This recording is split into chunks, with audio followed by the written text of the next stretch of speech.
Pemirsa, sebelumnya ramai diwacanakan TPA Suwung akan ditutup. Namun beberapa hari lalu, TPA Suwung mendapat sanksi administrasi dari Kementerian Lingkungan Hidup Republik Indonesia. Dengan demikian, pembuangan sampah dengan pola open dumping akan ditutup selama 180 hari kerja atau selama 6 bulan. Untuk itu, masyarakat diharapkan semakin bijak dalam memilah sampah yang dihasilkan. TPA Suwung yang terkena sanksi administrasi dari Kementerian Lingkungan Hidup tentu menjadi permasalahan yang harus dihadapi pemerintah dalam menangani permasalahan sampah. Berbagai upaya telah dilakukan, salah satunya dengan menggencarkan pemilahan sampah berbasis sumber serta pembuatan tebe modern untuk pengelolaan sampah organik.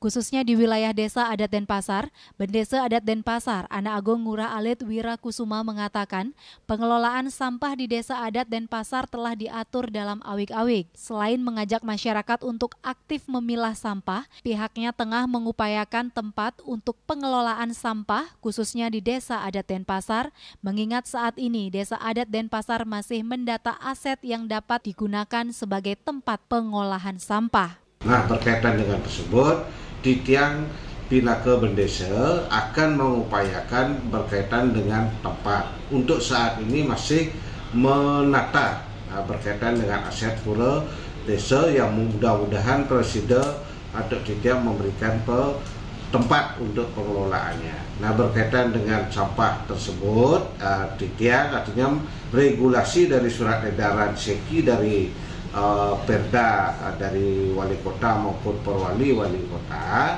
itu tidak ikuti dulu. Nah, berkaitan dengan hal tersebut, kami dari Desa Adat Denpasar, khususnya di Wawidangan Setra Desa Adat Denpasar, kami sudah memasang CCTV. Memasang CCTV berkaitan dengan pembuangan sampah yang sembarangan. Kita sudah memaksimalkan baik dari Banjar Adat maupun dari regulasi dari Desa Adat Denpasar.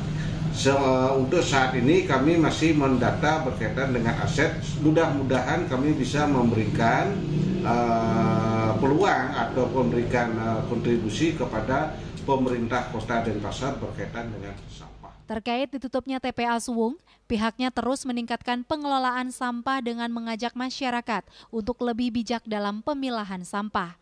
Selain itu, beberapa desa di Kota Denpasar, baik dinas maupun adat, telah memiliki pengelolaan sampah yakni TPS 3R, seperti di Desa Adat Padang Sambian, Desa Sumerte Kaje, Desa Peguyangan Kaje, Desa Adat Laplap, Desa Jenah, dan Desa Adat Kepaon. Sukma, Bali TV.